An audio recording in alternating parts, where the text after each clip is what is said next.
Rachel, £45 million of investment in total and all public money. The government must believe the long-term investment is worthwhile. Yes, they certainly do. They say that for every £1 that's spent on flood defences, a further £9.50 is saved by avoiding the disaster and all of the clean-up costs that come with it. Now, certainly all of the residents who I've spoken to today in York say every last penny of that money is worth it to protect them, their homes and their businesses. Sure. Rachel in York, thank you very much. Well, the authorities in York say they've worked together to ensure that the city is open to the visitors it relies on for business. Johnny Blair is at York Minster tonight. Johnny, despite the high water, half-term events are continuing as planned, aren't they? That is right, and despite the rain and a fair bit of wind, the city big guns have been pulling in the crowds today. Clifford's Tower, the Shambles and of course York Minster here, all proving very popular. Not forgetting this week the 36th annual Yovic Viking Festival, which is also proving to be a hit. Tourism is the bread and butter of this city, and bosses here say there's more than enough in these city walls to counter the elements.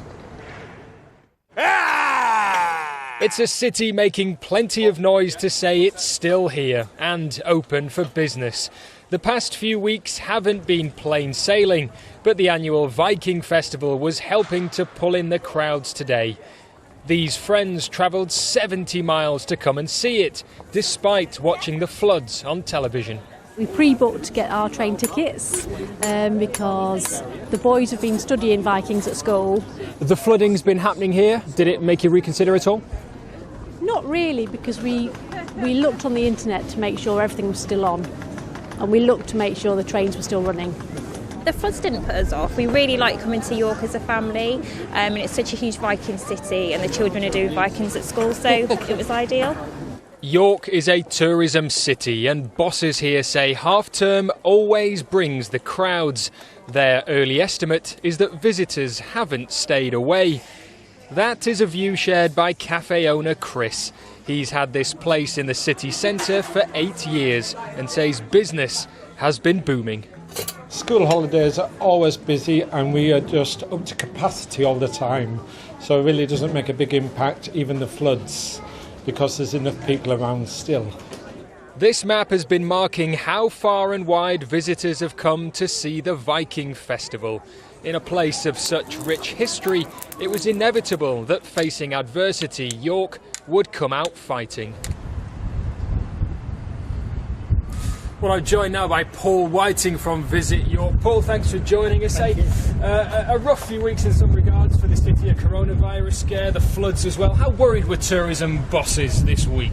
I think concern's the right word, but we worked with partners to make sure that people had the right information and to make sure that people knew the city was still open for business. We had our ice trail the week of the coronavirus, and people came to the city in thousands to see the ice sculptures across the city. Half term this week with what's going on with the Viking Festival, the Harlan Miller exhibition at York Art Gallery. There's loads going on across the city, so for us it's about making sure people make the right choices, the informed choices, and still visit and see what's on offer. Half term, as you say, very busy from what we've seen. Of course, how proud are you of how the city has reacted here? Oh, we're absolutely resilient in York, and what we talk about a lot is the Only in York experience, and that's what you've got this week. You know, there's so much going on and people are just getting on with it. Absolutely take practical advice, but come and see what's on offer in the city this week. And a bit of practical advice for people to come and see what's on offer. They've seen the flooding here, you know, car parks open, roads open. Any practical advice? The best thing to do, go to the Visit York website, so visityork.org, and it's got all the information that you need. There's visitor information, you know, all the roads are open, there's train services, parking's available. Come and enjoy the city, that's our message. Use the park and ride as well. Paul, thank you very much for joining us. This historic city has, of course, seen many battles fought and won here. According to tourism bosses and people we've spoken to, you can chalk this down to another victory. Johnny in York, thank you very much indeed there. York's struggling to get its voice heard.